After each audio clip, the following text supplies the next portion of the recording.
Hi, Esther. So nice to meet you. My name Taylor. is Taylor. I'm a senior this year at San Ramon Valley High School. I've been competing in speech and debate for a couple of years, which I absolutely love. And I love playing soccer and just spending time with friends. It's so nice to meet you. I'm super excited to be here with you today. I didn't quite hear that. You have to talk slower to me. Oh, no problem. I'll say that again. But my name is Taylor. I'm a senior at San Ramon Valley High School. I love competing in speech and debate and playing soccer, and it's super nice to meet you. Oh, well, you're quite a sport athlete. I've been playing soccer since I was maybe 5. I love it. I was not an athlete. PE was my worst class. Really? What was your favorite class? Reading, anything in literature, language arts. Hmm. Okay, I guess I should introduce myself. Hi, Esther. My name is Edward. I'm also a senior in high school. I attend Monte Vista, so Taylor's rival high school. In my free time, I play tennis. I also play tennis for my school team. I also compete in speech and debate, and I'm pretty active in Boy Scouts, so I do a lot of hiking and outdoor stuff, as well as I'm applying to college, so that's another really time-consuming part of my life right now. Well, I was married to an Eagle Scout, and I'm a stepmother to one. Oh, They're all I'm not grown up and gone now. I'm not an Eagle Scout yet, but I hope to finish it very soon so I can finally get that the top rank. So we have a few questions for you. So one question that I had was I was wondering where were you born and how has your birthplace changed from your childhood or Well, since I then? was born on a farm in western Michigan, over near Muskegon, if you know where that is at all, 20 miles in from Lake Michigan. And I was actually born in the house that I grew up in.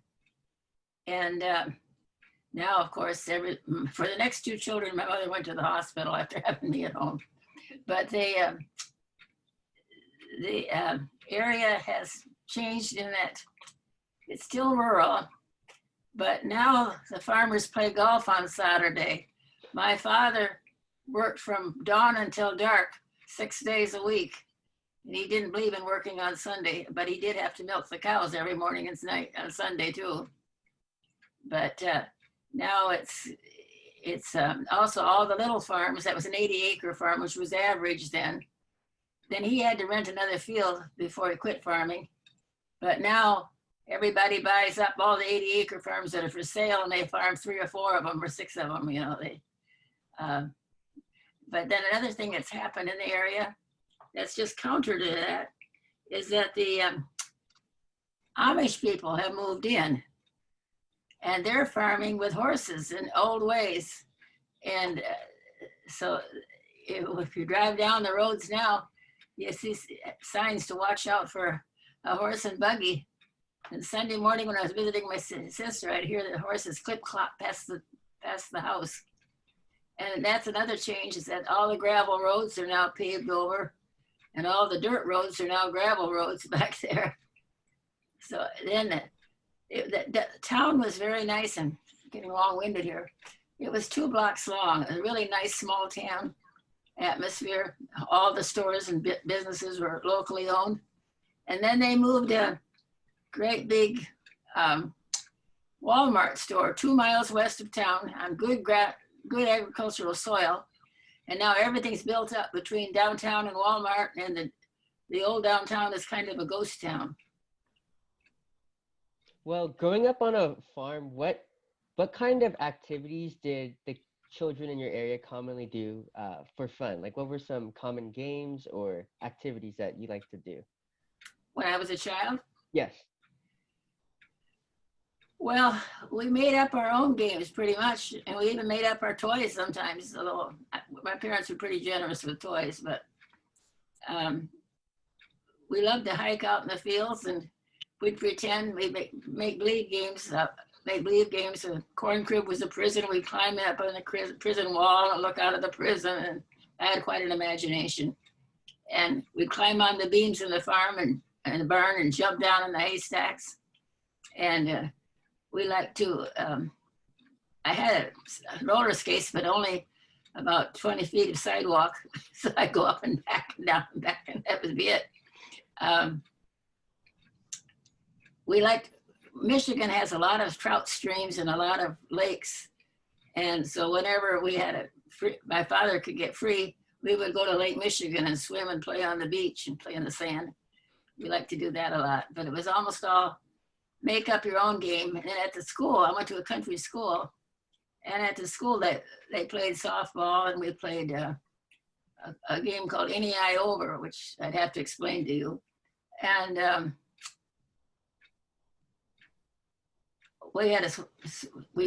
the children had a fair and bought our own playground equipment, our own swing set and stuff.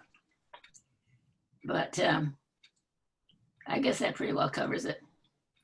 That's wonderful. What brought you to California? Well, all the time I was a young woman, I was dreaming about going west. And I wondered if I would ever see the Rocky Mountains. My mother was from Missouri, so we did cross the Mississippi River once in a while to go to St. Louis. But when I was in high school, I got a chance to, I went to Iowa for the first time when I was in high school. But then when I was, the first year that I had taught 1 year in Fremont, and then I drove the car out to Washington State, took my sister along, and I could talk all evening about that trip. But then I got to love the West then, and even more. And there was a song, I'm hoarse today, or I can't sing it, and I'm not sick. But it was, I see the moon and the moon sees me. And it kind of goes on to, please let the moon that shines on me shine on the one I love. And I always thought about California when I sang that song. It was a camp song that we sang. And so when I finished my graduate school, I said I would work anywhere. And a job opened here in Hayward, so I came to Hayward. That's so cool. What job did you do? I taught here in California. Mm-hmm. I taught at Cal State East Bay, and I was in the teacher ed department there. And I taught just about all the subjects in the department, methods courses. I started out specializing in reading methods, and I ended up with science education. And then I developed a master's degree for teachers in environmental education. That's wonderful. I love the outdoors, and I wanted to get the teachers and the kids outdoors. Mm-hmm. That's so cool. Did you like to go hiking and biking a lot? Yes. I did a lot of that as a child, too. Where's the coolest, or where's your favorite like nature destination? Like the coolest place you hiked to, or any specific mountain or something like that? Do you have a favorite? I love Mount Diablo. Lake Michigan. I have a picture of Mount Diablo and a picture of Lake Michigan in the living room. Those are my two favorite spots. Did you ever live anywhere besides California and Michigan? I lived in Illinois for 4 years while I was getting my doctor's degree at the University of Illinois. And Illinois is all cornfields. That's what I've heard, except for Chicago. It was 100 miles south of Chicago. Chicago is nice. I went there on a tour a year ago, and it's totally different from the Chicago I remembered, because I used to go there when I was a girl quite often. And they got all new buildings downtown now, and that big bean on the beach, and they still have the Shoreline Drive. It's a lovely city now.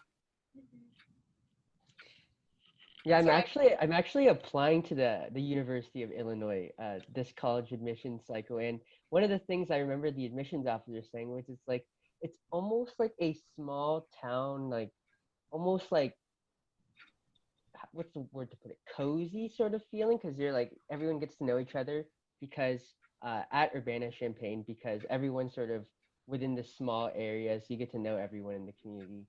Is that true from your experience? Do you think that I mean, Urbana and Champaign? For the University of Illinois, or Urbana-Champaign is the one that at least from what I know, I refer to that as University of Illinois. Is that the one that you went to? Yeah, in Urbana. Yeah. Does it have that sort of small town No, feel to it? I didn't think so. That's But then what I people came from a farm and a school camp. So if I'd have come from the city, I might have thought so. Urbana more. Champaign is more of a city. They're twin cities. Like I lived in Champaign, but I was going to school in Urbana. That's awesome. You said that you traveled most of the states. What was your favorite state, or I guess your favorite location that you've ever visited? That I visited? I think Alaska. Really? It's That's so big. Alaska. Everything is magnificent up there. Except if you want to study architecture, it's not the place to go for that. Why did you visit Alaska? Just for fun, or were you going on like something for school or anything? Well, when I was young, I said I don't care when I go because I'm going to go on a one-way ticket. But I didn't. I've made 8 round trips. The first time I went on a cruise, that's the best way to go.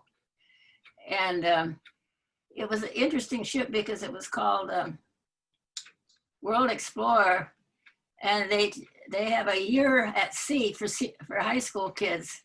So you can spend a whole high school year on the ships, taking all your courses while you're on the ship. And they wanted us, then they said, but then in the summer they use it for a cruise ship. And it was a converted freighter, so it was not as rocky. They invited us to come back in the wintertime because they said they'd like to have a few seniors along with the high school kids, but I was gonna do that, but I never did. However, I made sure that Cal State East Bay got in on that program when I came back. And then the second time I did it again on a princess cruise with another lady. And then I flew up in December to a science conference to see if I could take it in the wintertime.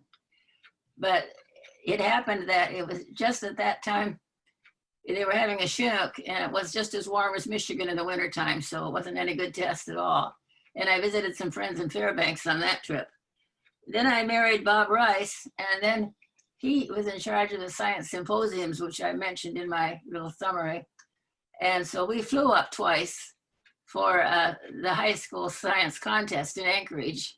And I have friends in Anchorage that used to live here in Walnut Creek. I visited them in Anchorage when I went up. But I never got north of the Arctic Circle.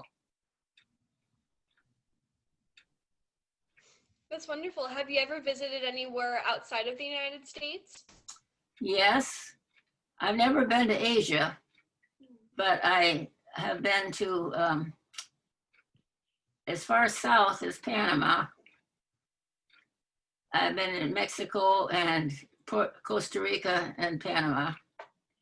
And then I've been to Europe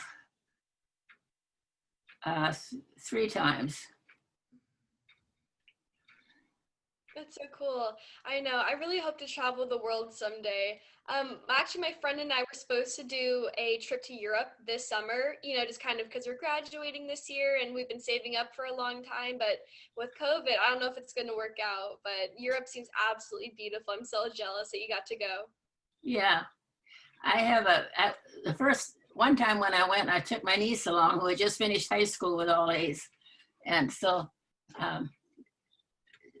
so she and I went together that time.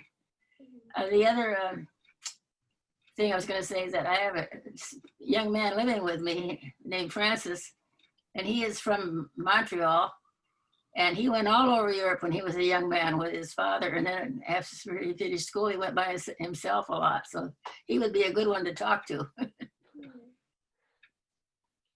And then Esther, right? You've gone to a lot of places, or you seem fairly well traveled like throughout your life. And I was wondering, obviously there's a pandemic going on right now. And is there any activity or any place that you'd like to revisit, or an activity that you'd like to do again if the pandemic, say, ended really soon, like that you could return to? Yeah, I've never been to South America, and I always wanted to go to South America because it's new and it's young. Is there But anywhere South specific? America's changed a lot since then too, so I'm not sure if I still want to go to South America. If you were to travel to South America, is there any specific destination like Rio or some of the other capitals or other some of the As a matter of fact, yes, there's a boat trip on the upper Amazon. You have to go through Peru to get to it. Oh, And I said to my sister, since I'm 90 years old, I said, if I should die on that boat, you know, you wouldn't have to ship me back. You could just throw me to the piranhas. the Amazon is does have a lot of interesting animals there, but yeah, that's another like at least for me, that's another place that I'd also like to travel to. It just seems really almost mysterious in a way. It seems like there's so many creatures there that you couldn't possibly identify each of them. Yeah. Just seems like a rewarding experience. Yeah, the job I wanted most and didn't get was in Brasilia. And it was to set up schools back in the jungles. It's so cool. So you said you were a teacher. Did you ever do anything else? Or did you say that you also taught elementary school? I think I remember from your bio. Did you teach first grade? Yeah, my mother was a teacher and she taught me to read at school, at home. And she taught in St. Louis. She thought that I was ready for first grade. It was a country school with just 2 teachers. Oh, wow. And grades kindergarten to 8. And so when she sent me to school to start first grade, it turned out that by Michigan standards, I was ready for second grade, except in arithmetic, and I haven't caught up in arithmetic yet. But so the teacher put me in second grade right away, so I started in the second grade. But then I thought that I would like to be a teacher then. And I was a terrible kid in school because I watched the teacher all the time, and I made notes of everything she did that was wrong. And then, so I always, from beginning of school on, I intended to be a teacher. And then I was not going to stay in my hometown, which is a very nice small town. It's the home of Gerber baby food, not much else. And very, very stable population. And then anyway, I wasn't going to go back there, but I did. And I taught my first 3 years back there in first grade. And then the reading class began to say, Miss Rusink, we're on the next page now. So I thought I better change it. So I went to the 4th grade. No, I went to, in the meantime, the 6th graders all went to school camp. Did you go to school camp when you were in the 6th grade? I think so. Yeah, well, I liked, the 6th graders went, and I went to summer camp for teachers, and I got excited about it. So when the 6th grade, our 6th graders went, I went with them, and then the 6th grade, the music teacher was supposed to go, we thought that would be a fate worse than death. So she took my 1st graders while I was gone. And so I got interested in that. So then the 2 years after I taught 1st grade, I taught in a year-round outdoor school for 2 years. And I had a director there who was very progressive in his thinking. And on weekends, we had workshops for teachers and college students from Wayne State University. And I would hang around on weekends and ask questions. You know, they were talking about education, and I would sit in on the conferences on weekends. And so he told us when he hired us not to plan to stay more than 2 years, because he said, you get to be a 1-week wonder. Don't, plan on leaving, don't stay here. And it was so, because the 2nd year, I didn't care what the world events were. I mean, everything important was happening right there in camp, and my thinking was very narrow. So I was thinking, oh, I don't want to go back to a classroom, because you just build up to a point, you ask the discussion, you get the kids leading up to discovering what you want them to know. And then, because I believe in having the kids discover instead of telling them. And so you get them just up to that point, and then the bell rings and you can't start again the same place. So I thought, how could I do it? We teach a whole unit between breakfast and lunch, planning, carrying out, and evaluating what we did.